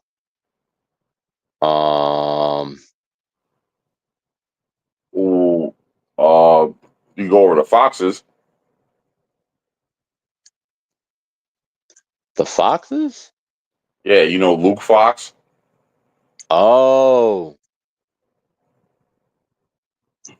yeah, Luke Fox. He's Batwing, And right? then then Lucas Fox is the one who designed all Batman's tech. Mm-hmm. So All right. We got Luke Fox. Oh, who's his name always escapes me. He's the newest member of the Bat family. He wears the yellow. He ends up becoming a metahuman. oh, that's the Signal. Signal, yeah, the Signal. He protects. He's the Bat family, one Bat family that's out during the day Yes. as well. Yeah, I'm interested. I'm interested in that. I'm definitely interested in going over the Signal because apparently he just had got a major upgrade, another major upgrade. Like he's getting like the amount of upgrades he's got is damn near as close as the amount of upgrades that Miles has. Because Miles just got a massive fucking boost with getting Anansi on it, being blessed by Anansi. Yeah, nah, I saw that because he gets bought before Bast, and Bast is like he's already spoken for it, and he's like, "I am." Mm-hmm. Yeah, Yep. Yeah. Yeah. On top of all the other powers that he's been given, so crazy. Again, I'm not hating on a nigga. Not hating on a nigga at all. Get your power, kid. Get your power. But yes, we will figure it out. We will get back to y'all. Thank y'all for tuning into the Super Breakdown. This has been a pretty dope episode. I feel like we really, to be honest, we actually went deeper into the character, talking about the character than I thought we were going to. It's been a great episode. We will catch you guys next week. It's going to be another awesome episode. And then please stay tuned for all the other shit that we got going on. We're making moves, y'all. We are making moves. We in the background. We're moving quietly. You know, real dudes move in silence like a mute driving a new hybrid.